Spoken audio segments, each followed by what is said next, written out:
2 trees. It has been cut.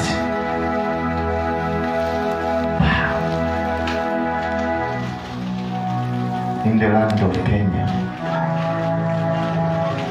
2 trees. It has been cut.